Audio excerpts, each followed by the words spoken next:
Shyam steel flexi strong TMT बार, ये strong के साथ फ्लेक्सिबल भी है। आपदा मुसीबत कोई भी आए, ये घर को अटूट बनाए। जब टीएमटी फ्लेक्सी स्ट्रॉन्ग, तो घर रहे हमेशा के लिए स्ट्रॉन्ग। नमस्कार, मेरा नाम है राजकुमार पाल और आप देख रहे हैं सनमार्क नेटवर्क। पाकिस्तान के पक्के दोस्त तुर्की के राष्ट्रपति रेजब तैयब अर्दोगान ने एक बार फिर से पाकिस्तान पर अपना प्यार जताया है। भारत के साथ युद्ध विराम का स्वागत करते हुए मुस्लिम देशों का खलीफा बनने की चाह रखने वाले एर्दोगान ने अच्छे और बुरे समय में पाकिस्तान के लिए तुर्की का समर्थन देने की बात कही है। एक बयान में एर्दोगान ने कहा कि मुझे खुशी है कि पाकिस्तान और भारत के बीच तनाव युद्ध विराम एक समाप्त हो गया है। जो तनाव चल रहा था वो खत्म हो गया। एर्दोगान ने सोशल मीडिया प्लेटफॉर्म एक्स पर अपने एक संदेश में लिखा और कहा कि मुझे उम्मीद है कि युद्ध विराम से प्रदान किया गया शांति का माहौल और अन्य सभी समस्याओं जैसे विशेष रूप से जल मुद्दे के समाधान में मदद मिलेगा और भारत भी इसमें साथ देगा।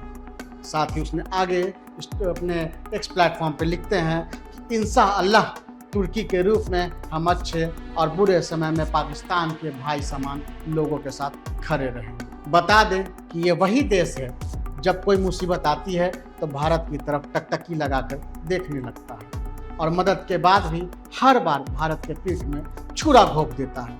जैसे कि 2020 में जब पूरी दुनिया में कोविड महामारी फैली थी, तब भारत ने संकट से जूझ रहे तुर्की को जरूरी मेडिकल सुविधाएं भेजी, जिनमें पीपीई किट, वेंटिलेटर्स और वैक्सीन भी शामिल था।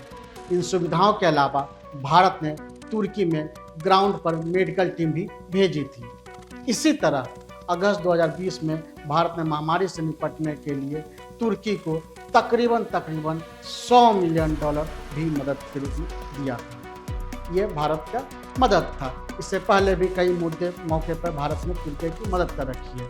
फिर आगे बढ़ते हैं तो देखते हैं कि 6 फरवरी 2023 में, यानी कि आज से 2 साल पहले भी तुर्की में विनाशकारी भूकंप आया था और तब भारत ने तुर्की की खुलकर मदद की थी।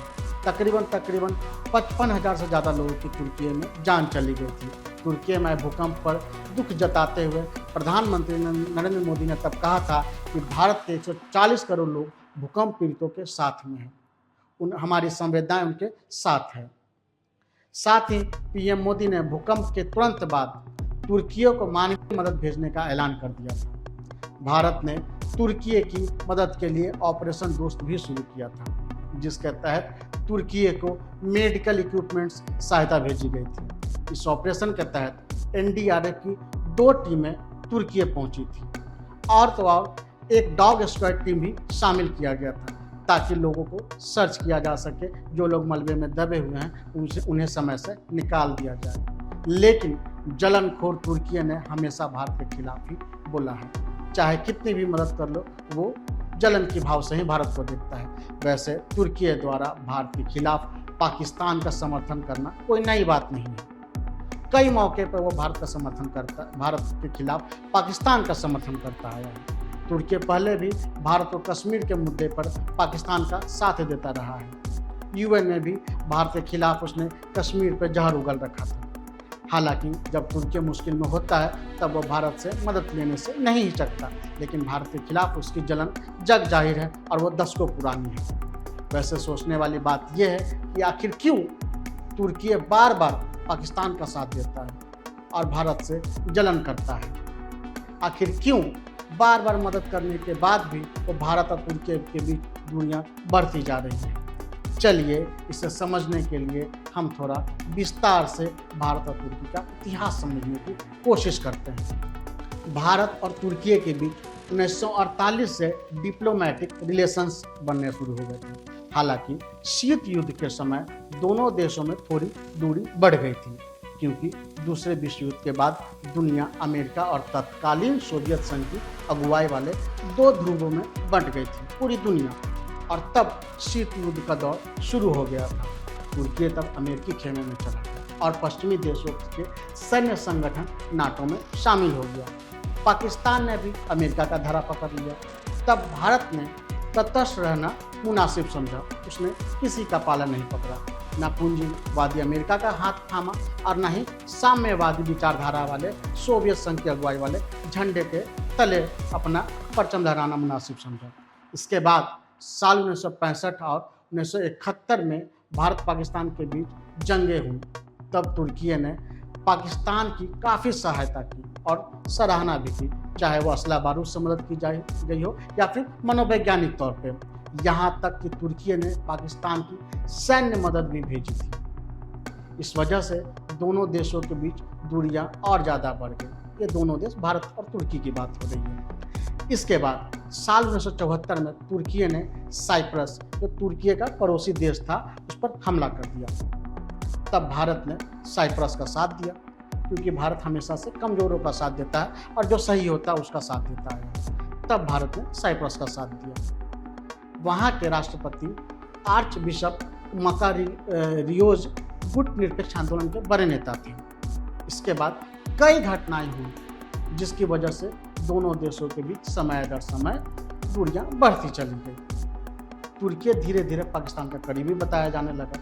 पूरी दुनिया में वो साफ दिखने लगा कि वो पाकिस्तान का बहुत बड़ा हितैषी बन गया है। वहीं 80 के दशक में कश्मीर का मुद्दा अंतर्राष्ट्रीय पटल पर सुर्खियों में छाने लगा था। मुस्लिम देशों के संगठन OIC ने कश्मीर में मानवाधिकारों के मामले को लेकर एक समूह बनाया था और इस समूह में सऊदी अरब और तुर्की जैसे देश भारत के खिलाफ सक्रियता दिखा रहे थे, बहुत एक्टिव थे। तब भारत ने तुर्की से रिश्ता कायम करना शुरू किया। फिर से पहल की गई थी। इसकी पहल राजीव गांधी ने की थी। साल 1988 में एक प्रधानमंत्री के रूप में उन्होंने तुर्की का दौरा किया। इसके बाद नरसिम्हा राव और अटल बिहारी वाजपेयी जैसे प्रधानमंत्रियों ने भी तुर्की का दौरा किया। इसी तरह साल 2000 में तुर्की के तत्कालीन प्रधानमंत्री बुलेंट एसेविट भारत यात्रा पर आए थे। 2 दशकों से दोनों देशों के बीच सब ठीक चल रहा था, यानी 80-90 यानी कि 2000 तक सब मामला सही लग रहा था दोनों देशों के बीच फिर से सब कुछ संबंध अच्छा हो जाएगा, फिर से सब कुछ ठीक चलने लगेगा। शायद ये भी लगने लगा था कि भारत और तुर्की एक नए गाथा लिखने की ओर बढ़ेंगे। लेकिन 2001 के करीब लगने लगा था कि जब सब कुछ ठीक हो गया तो पाकिस्तान को छोड़ भारत के करीब आते देख 2002 में रेचप तैयब अर्दोगान की पार्टी इस्लाम के नाम पर सत्ता में आ गई थी। लग रहा था कि सब ठीक हो रहा था और वो पाकिस्तान का नहीं है, भारत का साथ देगा। लेकिन तभी 2002 में रेचप तैयब अर्दोगान की एक पार्टी है इस्लाम, उसके नाम पे वो सत्ता में आ गए, तो धर्म के नाम पर वो सत्ता में आ गए। यहीं से स्थिति बदलने लगी फिर से, और तुर्की मुस्लिम देशों का खलीफा बनने की आस के लिए मुस्लिम समुदाय से जुड़े विवादास्पद मुद्दों को अंतर्राष्ट्रीय पटल पर रखने लगा, जिनमें फिलिस्तीन और कश्मीर का मुद्दा खास तौर पर उठाया। कश्मीर हमारा अपना मुद्दा है, लेकिन बावजूद फिलिस्तीन तुर्की बोलने से पीछे नहीं हट रहा था। अर्दोगान की जस्टिस एंड डेवलपमेंट पार्टी जब सत्ता में आई तो उसने भारत से सबसे पहली समस्या हुई कि व्यापार की, क्योंकि भारत तब ज़्यादा सामान तुर्की को भेजता था, तुर्की से कम सामान खरीदा करता था। तुर्की चाहता था कि इसे दुरुस्त किया जाए, भारत अपना आयात बढ़ाए और साथ ही मध्य पूर्व में तुर्की के साथ मिलकर प्रोजेक्टों को काम करे। कई प्रोजेक्ट भारत काम कर रहा था तब मध्य पूर्व एशिया में, तो वो चाहता था कि भारत हमारे साथ मिलकर काम करे। दूसरी समस्या ये हुई कि तुर्की के पास अपना तेल गैस नहीं है, इसलिए वो न्यूक्लियर पावर और परमाणु बिजली बनाने की तैयारी करने रहा था। लेकिन उसके लिए उसे थोरियम से बिजली बनाने की जो तकनीक थी वो भारत के पास थी। तुर्की चाहता था कि भारत में ये तकनीक दे, थोरियम से बिजली, फिर से सुनिए, थोरियम से बिजली बनाने की तकनीक भारत से वो चाहता था। भारत ने इससे इनकार कर दिया। इस तकनीक के लिए खुद रेचप तैयब अर्दोगान 2 बार 2017 और 2018 में भारत आए थे। तब भारत में मोदी जी की सरकार थी। तकनीक न मिलने से नाराज तुर्की ने भारत को घेरना शुरू कर दिया, खासकर कश्मीर के मुद्दे पर। हालांकि कश्मीर के मुद्दे को 2001 से वो घेरना शुरू कर रखा था, लेकिन बीच में उसे लगा कि जब मोदी सरकार आई तो हमें ये तकनीक दे। लेकिन जब सरकार ने नहीं दिया तो फिर से अंतर्राष्ट्रीय पटल पर कश्मीर का राग अलापने लगा। तुर्की को जब मौका मिलता वो अंतर्राष्ट्रीय मंच पर कश्मीर का मुद्दा उठाया था। 5 अगस्त 2019 को जब कश्मीर से धारा 370 हटा गई थी, तब भी तुर्की ने बयान जारी कर कहा कि भारत का यह कदम मौजूदा तनाव को और बढ़ा देगा। तो मतलब पाकिस्तान को प्रोवोक कर रहा था। साथ ही 370 हटाने का विरोध भी किया। इसके बाद फरवरी 2020 में तुर्की के राष्ट्रपति अर्दोगान पाकिस्तान के दौरे पर गए। जब पाकिस्तान के दौरे पर गए तब पाकिस्तानी संसद में अर्दोगान ने कहा था कि कश्मीर पाकिस्तान के लिए जितना अहम है उतना ही तुर्की के लिए।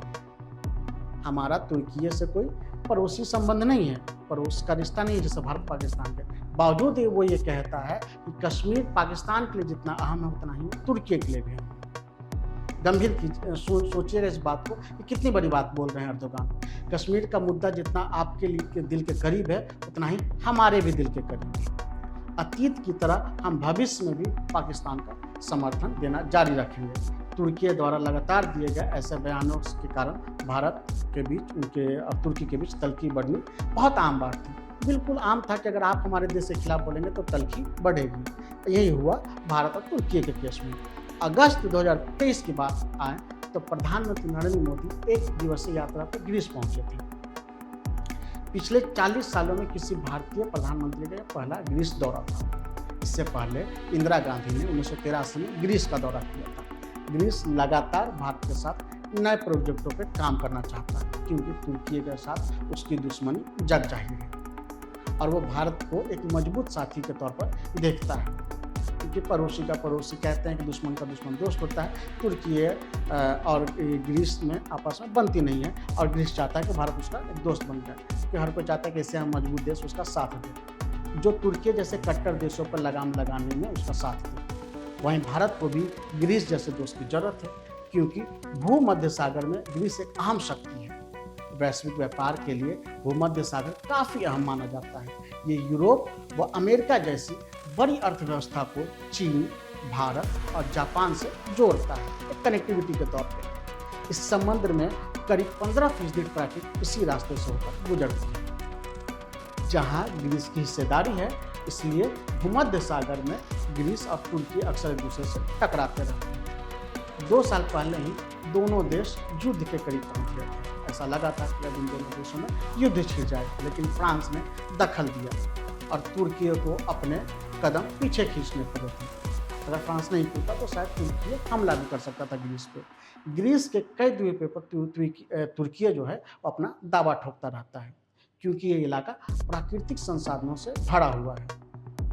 वैसे तुर्की में भारतीय नागरिकों की बात करें तो विदेश मंत्रालय की एक रिपोर्ट की माने तो तुर्की में मतलब साल 2022 में तुर्की में तकरीबन 1708 लोग रहते हैं जो भारत से वहाँ जाके वो निवास वहाँ करते हैं। 1708 ज़्यादा भारतीय नहीं है, लेकिन रिलेशनशिप बहुत अच्छा है, व्यापार बहुत चलती है। जबकि यहाँ के शिक्षण संस्थानों में महज 193 भारतीय छात्र ही पढ़ाई कर रहे थे। ये रिपोर्ट है 2022 की। हालांकि भारतीय पर्यटकों के लिए तुर्की मनपसंद जगह रहा है। बिजनेस स्टैंडर्ड्स की एक रिपोर्ट की माने तो 2022 में 2.3 लाख और 2023 में लगभग 2.7 लाख भारतीय तुर्की घूमने गए थे। तुर्की इस्तांबुल की वजह से बहुत फेमस है और इसकी वजह से भारत के लोग वहाँ जाते हैं, खासकर मुस्लिम वर्ग। चलिए अब आपको बताते हैं कि भारत और तुर्की के बीच कितना बड़ा व्यापार है। Ministry of commerce and industry के आंकड़ों के मुताबिक साल 2021 से 22 के बीच में भारत और तुर्की के बीच तकरीबन 80,000 करोड़ रुपए का कारोबार हुआ। ये जो आंकड़े हैं तकरीबन 3-4 साल पुराने हैं। 2021-22 की बात बता रहा हूँ मैं आपको। इसमें से 65,000 करोड़ का निर्यात और 15,000 करोड़ का आयात हुआ। भारत की ओर से तुर्की को ऑयल और ईंधन, कृत्रिम रेशे, प्राकृतिक रेशे और ऑटोमोटिव कल पुर्जे, साजो सामान और तो और आर्सेनिक केमिकल दिया जाता है। जबकि तुर्की से भारत को खसखस, मशीनरी, इंजीनियरिंग उपकरण, लोहे और स्टील की चीज़ें, साथ ही साथ अकार्बनिक रसायन जैसे कि मोती, जवाहरात और संगमरमर भी भारत लेता है। मतलब तुर्की से भारत खरीदता आया है। तो तुर्की और भारत का ये इतिहास आपको कैसा लगा हमें कमेंट करके ज़रूर बताएं। साथ ही हमारे चैनल सनमार्ग डिजिटल को सब्सक्राइब करें ना भूलें। धन्यवाद। ये स्टाइल का मामला है, रूपा फ्रंटलाइन।